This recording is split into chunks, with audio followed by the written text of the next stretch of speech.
Welcome, everyone. I'm back again with Will Vaughan, and today we're going to talk about estate planning. And I know that this is not necessarily the most interesting or exciting topic all the time, but what inspired us to discuss the subject is we both met at the Berkshire Hathaway annual meeting this year, and Warren Buffett answered a shareholder question about how not enough people are explaining their wills to their children, like what happens when a parent passes away, and then what might happen to any of the assets or debts or things that the children of a parent have to take care of, or even a business. If a parent has a business they ran for a long time, a lot of times it doesn't continue on to the next generation. So, with that, Will and I are going to discuss various things that are important and that are not being discussed enough. So, with that, Will, what's on top of your mind?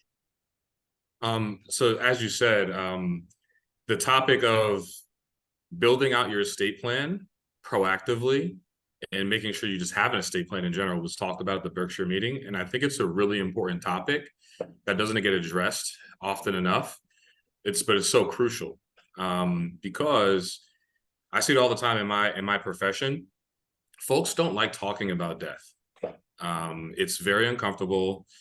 It's something people don't like thinking about their mortality, even though everyone knows they're going to die. You don't actually want to talk about it or think about it. You're going to die, I'm going to die, and it's really Yeah. a ticking clock until that happens. Hmm. People put off the conversation, and also because they can. There's no impetus or something forcing you to actually take action and plan for it.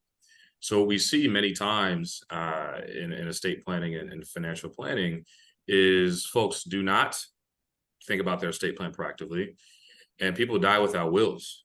Uh, Hmm. a big example is Elvis. Elvis did not have a will when Oh. he passed away. Aretha Franklin did not have a will when she passed away. And that causes an extremely messy process after that person dies, because especially when there's assets involved, there are a lot of hungry mouths at the table that want to get their piece and their fair share, which rightly so. If there's multiple beneficiaries, they are entitled to some assets by relation or by blood. So for folks, even with folks with not a lot of money, if you have more than one beneficiary, you really need to think about what you want to do with your estate plan, how your assets are going to flow to your family. Um, Even if your situation is simple, and let's say you just have a house and there's no other assets there, um, a big issue that can come about is, well, let's say you have four kids and you have a home and it's worth 500,000. That's all that's there. It's like, oh well, I'm just going to leave that to the kids and not worry about it. You pass away, when they inherit the house, now they have to figure out what to do with it, because a house is not an intangible asset that you can split into shares. It's just Hmm. structure. So Yeah. use of the house is very limited to just one family or one child. So how do the other three children get the value of it? At the end of the day, most of the time you have to sell. Well, what if one child is very sentimental about the house and wants to keep it, and the two others don't, and maybe the fourth one is undecided? How do you handle that scenario? So you have to think about how to figure that out proactively. It should be a proactive discussion prior to you passing away, so that everybody is aware, or at least has some idea of where other people stand, the other stakeholders stand in that process. Because if you know, well, Tommy, wants to sell the house, but Susan actually wants to keep it. Well, now that's a discussion you can have before it becomes a big problem. And now there's taxes due, real estate taxes, and the mortgage is due, and insurance is due. And now there's pressure to get the situation done after the death has already occurred. For sure. And with things like that, I'm guessing like even if the will just said, I will leave this house to my four children, but at the point that it happens, like whether the house is sold to Susan or to a stranger, in that scenario, like I'm guessing that in order to make everybody else whole equally, let's say everyone in theory is entitled to $125,000 of a cut of that house, right? So conceivably, would someone like Susan need to take out a mortgage to effectively buy the house, and then say the money goes to the estate of the parent that passed away? Like Do you know how that gets divvied out at all? Yeah, it's exactly as you said. Because a house isn't like stocks. The stocks you could just split up the shares and it's much easier. A house is just basically just a stock with one share, Uh-huh. and you can't really split it. So if Susan wants to keep the house, she has to compensate the other three siblings for their respective share of the value. So she has to come up with 375,000 of value to somehow give to the other three siblings. And that's very difficult, even for someone who has a high net worth. Coming up with that much liquidity in a short period of time can be difficult. So these situations, more often than not, present complexity. There's a couple ways that you can get the liquidity to buy out siblings, other beneficiaries. You can take out a mortgage on the value of the home.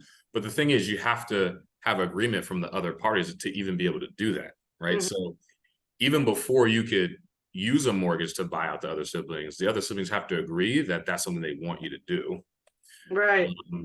And two, you have to be able to service the mortgage. So let's say, okay, we use 500,000 as the example, but let's say the home is worth 5 million, right? Or actually, let's do 4 million. That makes it simple. So each of the four kids gets 1 million in value. Do you have the financial flexibility to be able to take on, $3 million mortgage? A lot of people might not. I mean, that's maybe you only have your own mortgage. You have to take out that on top of it. And that can make it very tough. So there's a lot of complexity with this. Another way you could do it is if you have a really good relationship with the siblings, you can organize just some type of payout structure, sort of almost a loan to the other siblings, right? So say, okay, I owe you. Let's use a $4 million example, $4 million house. I owe each of you $1 million each. That's 3 million in total. Let's draft up a document where I'm going to pay that out to you over time. That's possible, but that takes a lot of trust, right? Um, Right. and that takes a lot of patience on the part of the other siblings. Most times, you're not going to want to wait 15 years to get the full value of your inheritance that you're getting from your parent that passed away. Well, yeah, I guess that kind of makes sense. And probably the most proactive way to go about all of that would discuss it. Like Warren Buffett said that before he signs his will, he's made sure to have shared a draft with each of his three children, that Mhm. they had a chance to read it and comment about it. And then, if everybody is basically on the same page, then he signs the will, like it's fully executed. It's like a living document kind of thing. Like it will, dictate what happens when Warren Buffett dies. So in a similar way, it would make sense if more families did something like that too, where if Susan, like we're talking about, she's very sentimental about that $4 million house. So she might like discuss with the parents and her siblings and say, hey, listen, this house means a lot to me. Let's come up with an agreement ahead of time so that we don't quarrel about this after the fact, when everybody is probably going to feel a little emotional when a parent sadly comes to pass. And like that would be another way to do it, right? Get ahead of it and make sure, whatever the kind of agreed to terms might be, kind of Mhm. find their way into the final will, let's say, like to sort of predetermine how it's going to go. Definitely, definitely. And the way Buffett has done it, he's been very transparent with his children about what the future is going to hold and what his estate plan looks like. That's something that is easier to do when all of your kids have good heads on their shoulders, they're all financially stable, and he's probably been mentally preparing them for that reality for a long time. They probably had somewhat of an idea of what he wanted to do with his money even prior to him showing them those drafts. Um, in the real world, there are a lot of situations where let's say you have three children, two of them are doing well on their own and they have families, and then there's one child that is struggling financially or struggling emotionally, or could just be a very spoiled and selfish person, right? And this is very common, right? We see this in families all the time. I have folks like that in my family. I'm sure that you have one person in your family of all extended relatives that's like that as well. So in those scenarios, then what do you do? Right? Because if you are fully transparent with your child prior to passing, that can cause a lot of turmoil in life as well, because now they're pissed off knowing that they're not gonna get things the way that they might have thought they were gonna get it. So it is a delicate balance. With many of my clients, or have seen in the past, they don't necessarily share the full will with their kids, but they're letting their kids know the general direction that things are going to go. So they say, hey, things are going to get split equally. And I want it to go like this. That's kind of how it's going to be. But the kids don't necessarily know the amounts per se. Hmm. Or they could say, well, and this is very common. You have two kids that are on their own or maybe live another place in the country, but you have one kid that's closer and maybe would like to stay in the house when you pass away, right? So that kid is closer to the house. You say, okay, well, I want to give my daughter who lives closer, I want to give her access to this house. The other kids don't really want it. But if she gets the house, she's going to get all that value. I have to figure out how to equalize with the other assets, right? Hmm. So the house is worth this. I'm not going to split evenly my brokerage accounts. I'm going to actually compensate and give the daughter with the house less value in brokerage account assets, and give the other two kids more dollar value in brokerage account assets, to make sure that's equalized and that there's no quarreling and infighting at the end of my life. So Right. presenting that up front is very, very helpful, because everyone knows what's going to happen and people feel good about it even when the event occurs.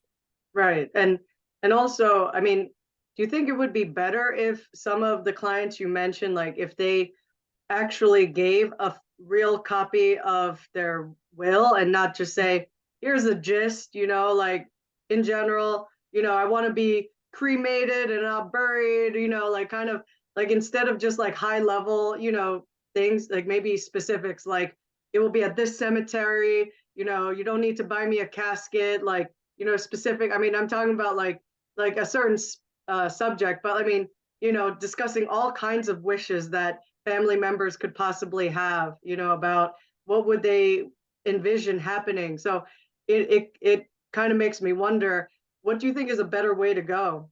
Mhm.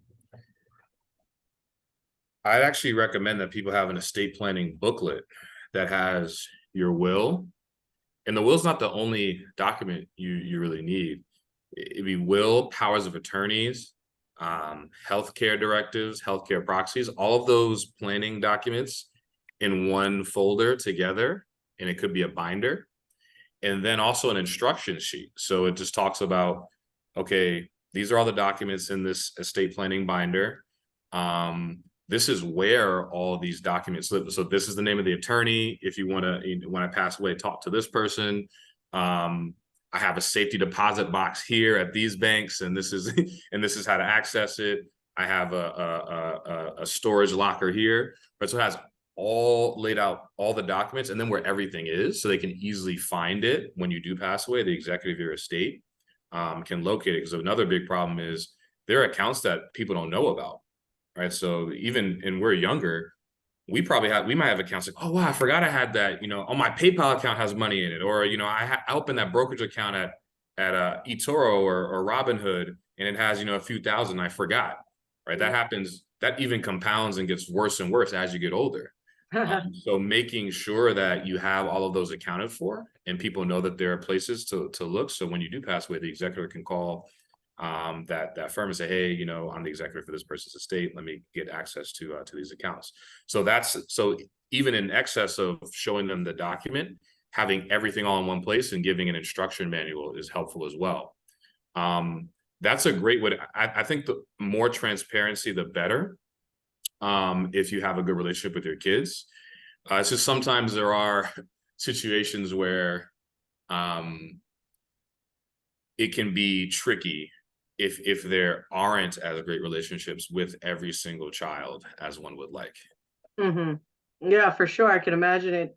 It can be difficult trying to, get organized when thing relations could be strained. And but how would people get this estate planning binder? Like, do they just need to like speak to a financial planner, for example, or what's the best way that people can get organized about that? Yeah.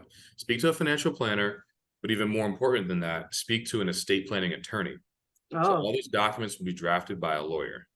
A financial planner cannot draft a will. Financial planner cannot draft a power of attorney or these other documents. That should be done by a professional attorney. And you really want to find an attorney that specializes in trust and estate planning. Other types of attorneys can draft these documents, but it's not their specialty. So there's many times gaps and things that they're missing when they draft those documents. There's trust and estates attorneys in every state, every city. You'll be able to find them. There is a cost to doing this. If you are earlier in your path and you don't have the liquidity to afford it, you can do something on LegalZoom or those cheaper avenues. But once you get to the point where you have significant assets, I'd say once you're getting into the multiple hundreds of thousands of dollars range, or let's say you have a house, you have equity in that home, I would recommend you go to an attorney and pay hmm. the $1,000+ that it could cost, because there's so many permutations and different scenarios of things that can happen. You want to make sure you're covered and that all that language is in the document. It's sort of like if you were going to start a business, right? And you had a partnership agreement with your friend or someone you're starting your business with. You don't want to draft that just you two in a room and sign off on it. You want a lawyer who works in that to look at it and make sure that everything makes sense, because the business today, it might not matter, but if it pops off and it grows, you want to make sure that all those I's are dotted and T's are crossed, because that's scenarios where have come back and there's been issues with that too. So the same thing with your estate plan as well.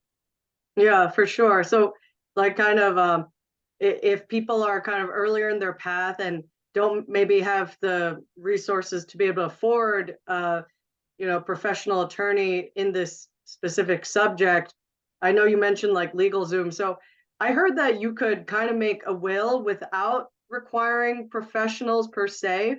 Mhm. Is that something people can do? Like, if let's say you're pretty young and maybe you're 20 and you want to have a will just because, like, why not? um like, would someone be able to have their will even without going to a lawyer who specializes in it? Yeah, yeah. So the LegalZoom is a service that will allow you to draft the will without using an attorney, and that is a good place to start if you don't have the financial flexibility to pay an attorney. You should at least have a LegalZoom will or some other type of free or low cost will service to draft the document. Once you get to the point where you have assets, I would strongly recommend talking to an attorney. If you can't afford a trust and estates attorney, you should talk to someone like a real estate attorney. A lot of people get their real estate attorney to draft wills for them. Uh-huh. That's going to be better than the LegalZoom, uh, for sure. I can imagine, yeah. But Yeah, what does it take to actually execute, like make it be considered, um you know official. Yeah. yeah, like make it like Yeah. legally binding if in the event Yeah. like something So happens and technically, you can write a will on a piece of paper or on a napkin, mhm. and sign it. There has to be witnesses there, but by federal law, anything that is written and has your signature as to how you want your affairs to be handled and your assets to be distributed, that has a witness, can be considered a will. Now, not every state considers handwritten wills as legally binding anymore, but there's still a lot of states that do. Oh, wow. So it actually doesn't take that much to create a legally binding will, but you have to check on what your state's rules are. And it can be done very easily within minutes. So all these free will services or simple will services online, you could create a will in 30 minutes. It's not going to be a great will, most likely, but it can do the trick, and it's better than having nothing. Well, yeah.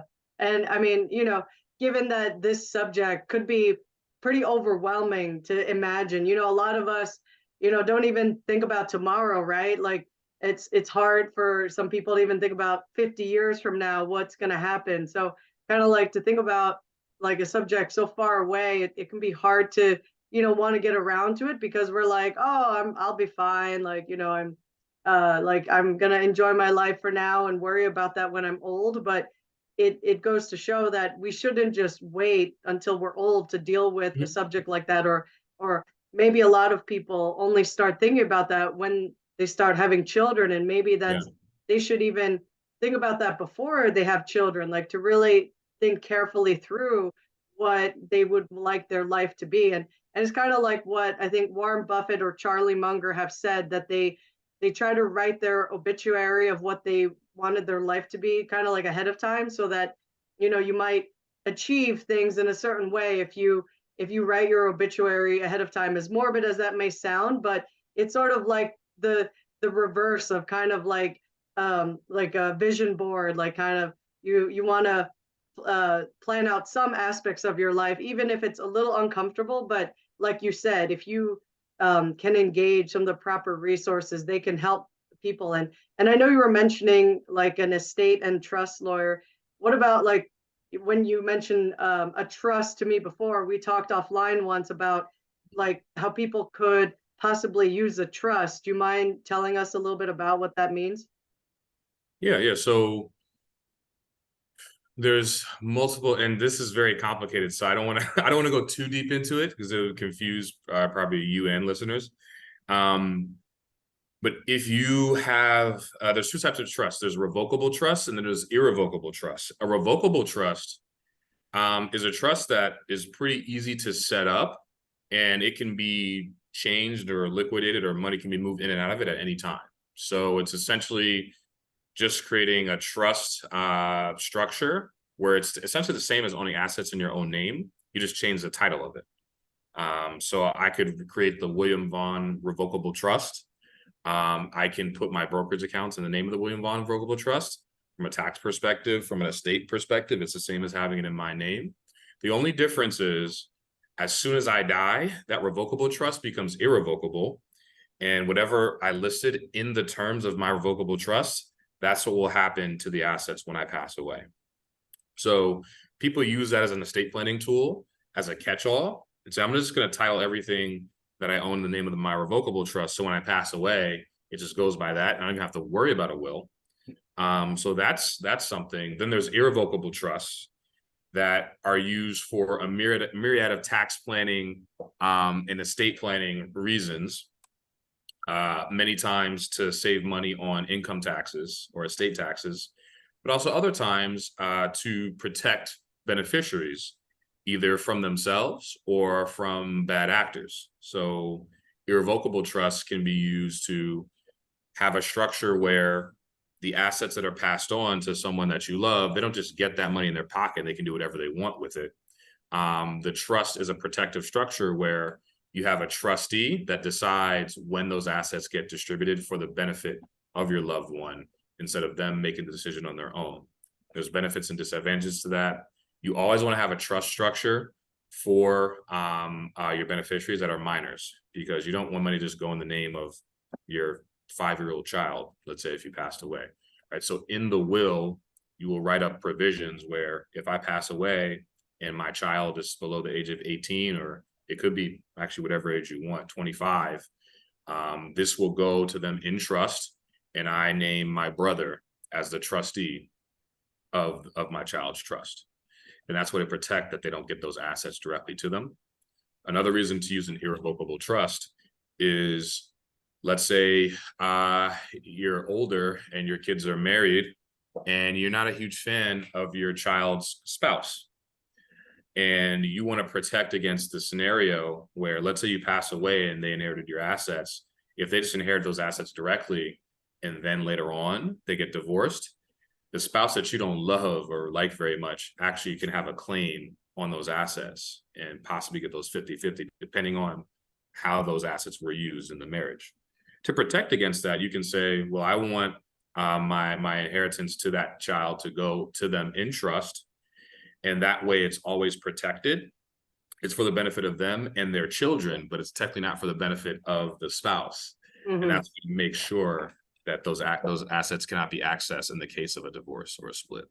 Oh wow, yeah, that's a great point. Like very useful to know, because like things happen to people all the time, and there's always kinds of complex scenarios, and it's very helpful to know. So when you were mentioning some people just do a trust and place the instructions with that in lieu of a will, are there instances where it's good to have both, or is it kind of redundant by the time if you have a trust, like does it make a will irrelevant or is it still relevant to like how do they work together if there's both? Yeah. You should always have a will, even if you have the revocable trust. So it's we need to make sure that we're separating irrevocable from revocable. Revocable is the one you can do in and out. You can change it anytime. Revocable, when you put money into it, you can't really take it out. It's irreversible, which is why it's called irrevocable. You can't take it back. The revocable trust is the one that's a catch-all, and that can replace a lot of the functions of the will, but you would still want to have a will as well on the side because there's always things that happen. You might not forget to put one thing in the trust. So you want to make sure that you have something that is a catch-all.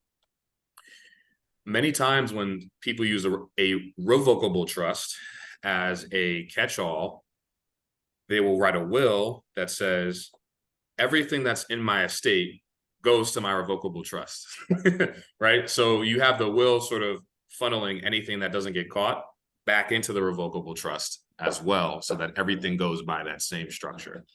Those things are pretty complicated. And once you're getting into that discussion, you definitely want to talk to an attorney. I would not recommend trying to structure a trust or think about a trust without talking to an attorney because that's extremely complex.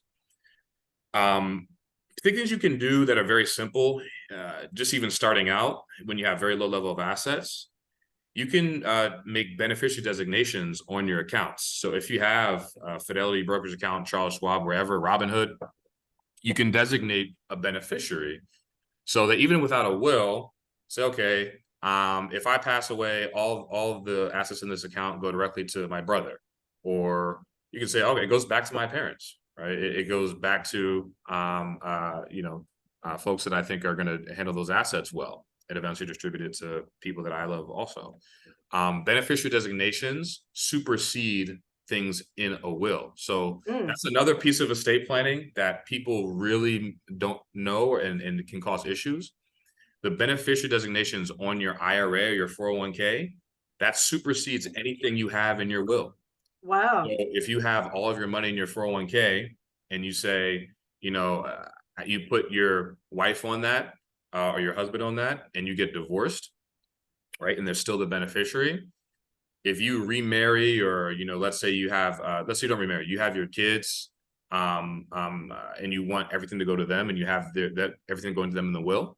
If you never change your ex-wife as the primary beneficiary on your 401k, it will still go to her even when you pass away because the 401k goes by beneficiary designation. It does not go by your will.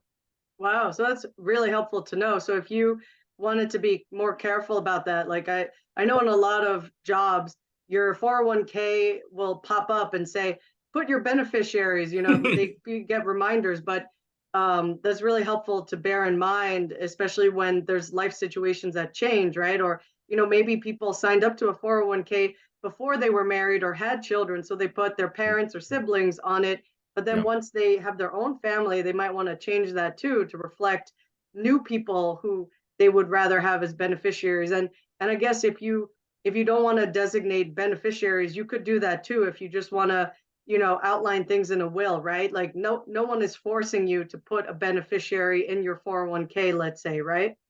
Yeah. So how 401ks work and also this is very complicated. How retirement accounts work, specifically 401ks. If you don't have a beneficiary, your spouse gets first dibs. Oh So wow. if you don't have a beneficiary, automatically everything goes to your surviving spouse.